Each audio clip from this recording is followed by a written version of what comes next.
Good morning, sunshine. Well, I did a very big video yesterday. I packed a picnic and I walked down to the park, Victoria Park on Bocage, and there's a public swimming pool there. And it was about 30 degrees in Quebec City, and I needed some water. So I did videos while I was there, and I did a whole bunch of commentary of what I was seeing and witnessing. But it wasn't meant to be published because my video editor, where I wanted to string all the different videos together, deleted them all right out of my camera. My video editor did that. So I think, there's a lot of things being messed with, especially when it comes to my world. I'll put a video out and I won't get any views at all. I'll get 10 views. Look at my channel. But these are shared like on 50 different platforms. So let's look at things logically from the right brain side of things. Is somebody like me, crazy bitch, can be so censored and held back from getting the truth out, then maybe they're afraid of what I have to say. And I think they are. But that's okay. Now, what I teach other people, things go wrong and they're going to get worse. Things go wrong all the time. And the problem is expecting anything better right now. Like, I know they tell you, expect the best and get it. No, then you're not looking for the enemy who's always around the corner in my world. And paranoia is real. I told you that. Fear. If you have fear and it's you don't know why, you have anxiety and it's just there, I would listen to it. There is something going on close to home. It's got nothing to do with the outside world. Your anxiety is close to home. Because if you're picking up emotions from idol stars or other people on TV, and you're hanging on to those emotions from people you don't know, that's crazy. That is carrying loads that is heavy on your soul. I play cards in VIP Hearts. And, it's VIP. It's got all sorts of online games with people around the world. It's global. And I choose the game Hearts on that platform. And there's a chat, a global chat. And I can't tell you, the profiles that have a cartoon face, they've got to be the rudest son of bitches I've ever met in my life. They're shallow. They flirt with each other as if they're real. Like, they're having these little fantasy games on chat with each other. And they don't know each other at all, other than text and pictures anybody can upload. You have no idea who you are flirting with. It's such a deceptive world, with men pretending to be women and women pretending to be men, and the little mental games that they get some kind of entertainment out of. Oh, I know, you don't know that's going on. You don't know a lot of stuff that is going on behind the scenes. If you have not been raised with evil, how can you imagine evil? You can't. So I get it. And it's very nice you weren't raised with evil parents or siblings that turned evil or kids that turned evil. You're very lucky. But most people are turning into very sick, sour thinking about other people. I know where the root comes. And it comes from the Book of Torah. That garden is the root. It's the common denominator in everybody's mind, because everybody refers to the Garden of Eden if they're going to hate on a woman or something. It's always, this is how a psychopath works. I know them very well. I was raised with them. They take a story, maybe a smidgen of truth, and they twist it into an ugly story, but so well crafted sometimes and calculating that you couldn't find the truth after they get through with it, and then they gather supply. I don't know how they do it. I find narcissists often have a lot of subscribers and followers, and people just adore them, right? As these people are adored, like my ex and my mother. Totally, totally adored. My ex is stepfather to my son. He's not biologically related at all to my son. But my granddaughter believes him over me. And that's the way it is. You're going to believe who you want to believe. And you believe for whatever your reasons are. You're going to believe in your narcissist or psychopath. And then the person so that you're called the supply. The majority of people are the supply for the psychopath. The majority of the people are the supply for the psychopaths in every case. The target is your homeless, is your meek, your down and outers, the ones that don't believe in themselves, the ones that don't have any energy, smoke crack on the street corner. They need to escape. I wouldn't judge anybody who's trying to escape. I wouldn't judge a soul, my friends, because we've been judging with our eyes on the wrong people. And we get that known at our death. We know what we've done. I know what I did to my child in my removal. They removed my intuition.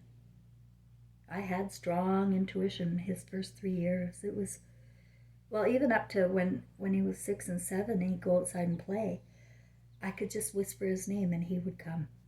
I did not have to open the door and call my son. We did it telepathically. And that's the way it should be. Telepathy between mother and son. But something got broken here. And it's the way people think of women.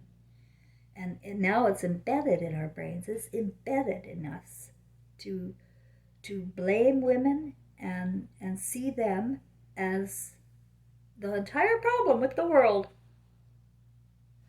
But if you look, there are men running the world. And if you see some women, they're still men dressed up like women. Because everything is a deceit here. Everything. Everything you see, everything you've learned has been twisted. But what happens is when you start getting educated and you're getting good feelings from your acceptance of the program, you're getting A's, you're getting stars from the teacher. Like I saw a paper once where the question was, what is the strongest force on earth? And the kid wrote love. And the teacher put a great big red X over it. Why are you sending your children to places to be harmed? Like today I did not know when I sent my child to school I was sending him to be tortured. He was gifted in grade 1. He was tested. He was in Olympics of the mind. He had a really good right and left brain, my kid did. But in grade 2, they told me he had something called ADHD. Oh, all sorts of geniuses do, they said.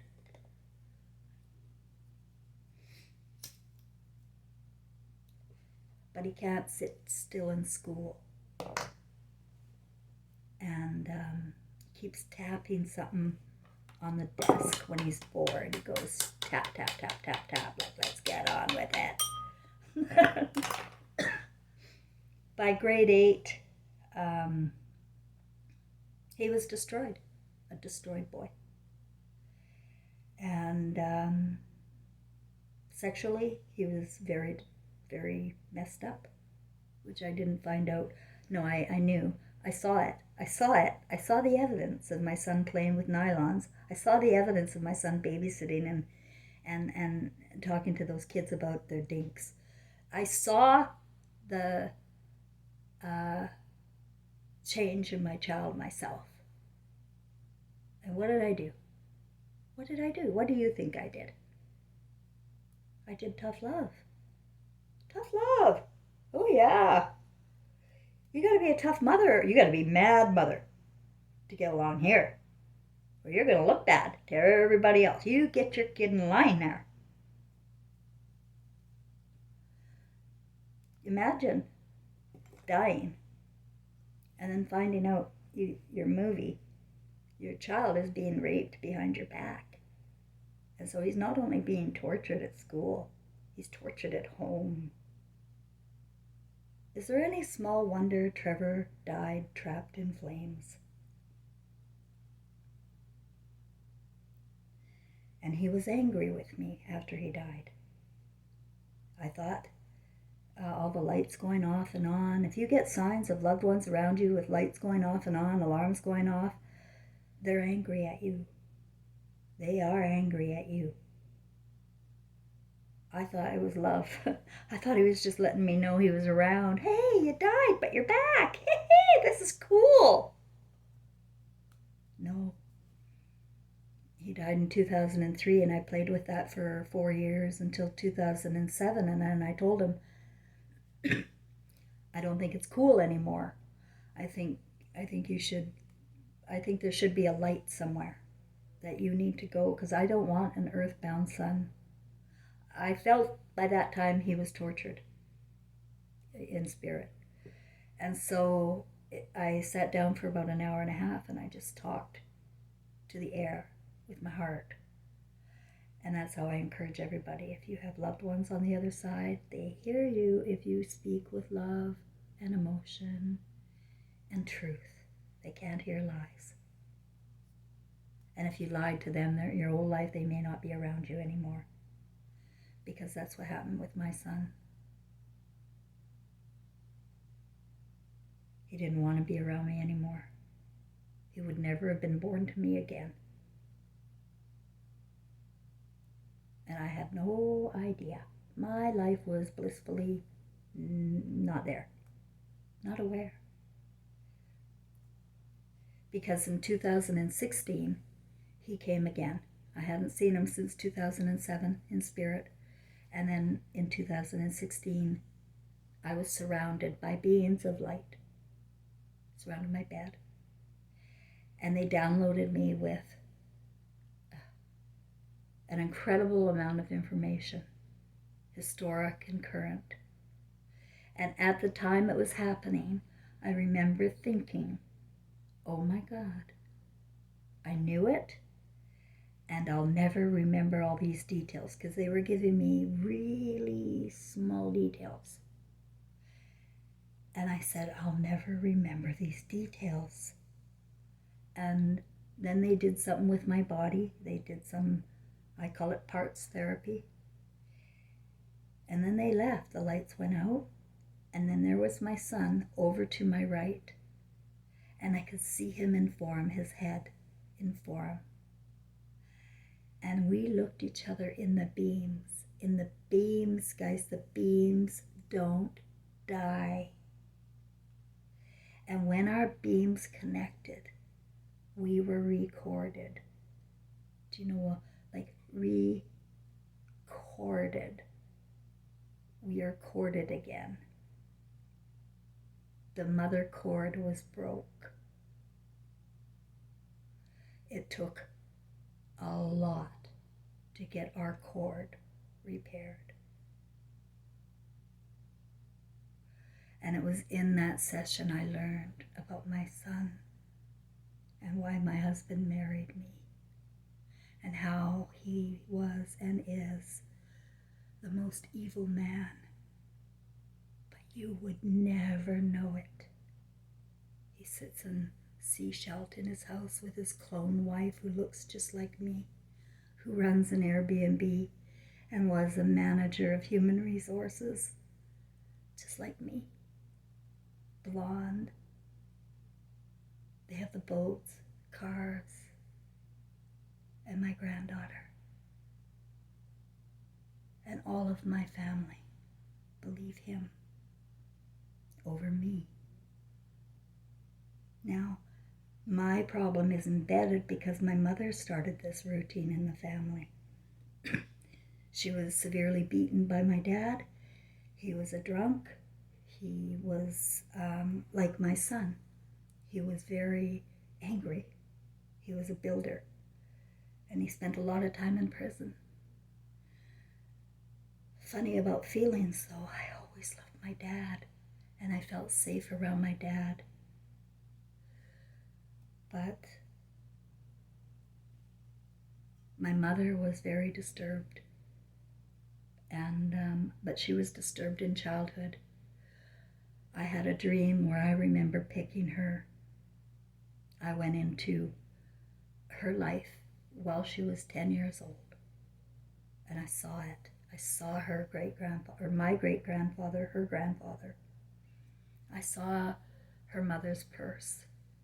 This is time travel, if you will. I saw it all. What happened to my mom? It comes in bits, it comes in images, and I should not know those images or bits, but I saw them. So I am filled with spiritual intelligence. And I am getting the details. I remember the day after the beings came. I was in shock. I was in PTSD immediately. Immediately, I was insane when I woke up the next morning. But I couldn't remember any details, any of them, none of them. My spirit seemed to know, though, because I ran over to the phone and I phoned my ex, and I didn't know why. And all I could do was say, no, no, no, no, no. That was my spirit. I didn't know why I did that. And our spirits are far more intelligent than our ego, which is blocked from any kind of truth. We are living a circus in total delusion. And pretty soon, people are going to go insane. They're going to go insane, guys. They're going to go into PTSD, which is a form of insanity. It's so scary to be in PTSD. I'd never had it in my life, and I had it when I was a year after 2016. I was told to be prepared. Well, it came to me March 27th, 2017, where I was taken. I can't get into details because I don't want to be shut down.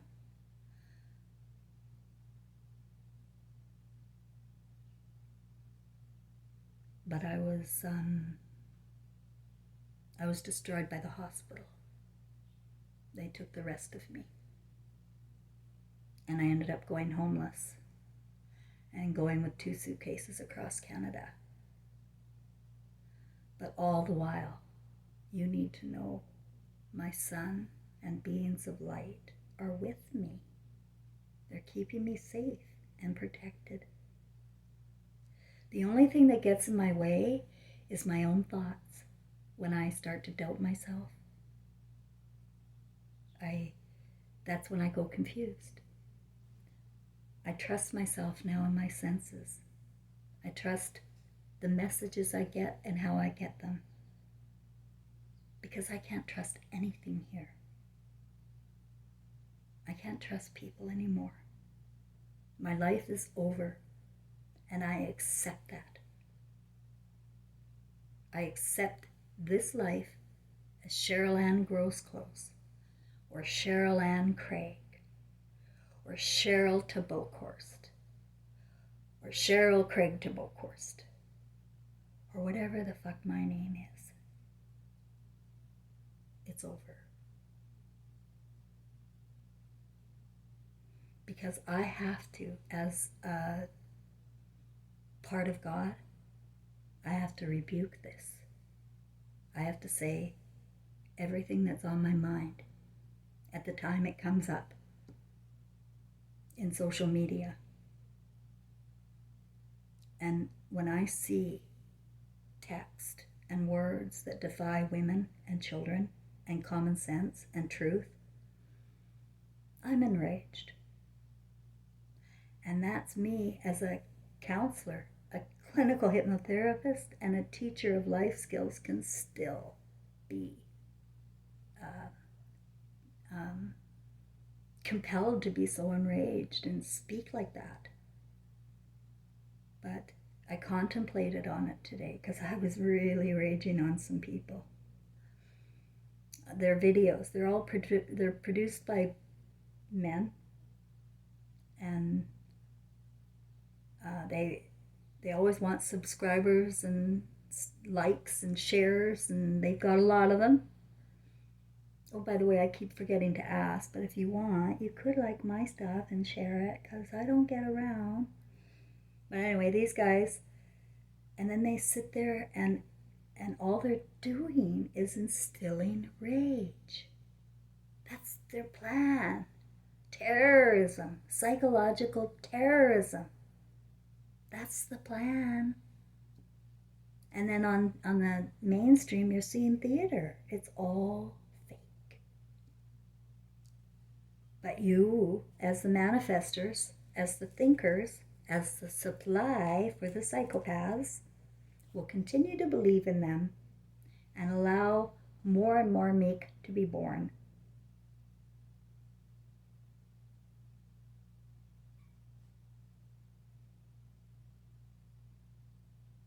So I'm not going to do any more videos to string together. So I try to be a little bit entertaining, but I'm not. I'm not an entertainer. I am here with the truth, the whole truth, and nothing but the truth. So help me God. It's about the truth, not about trust. Thanks, everybody.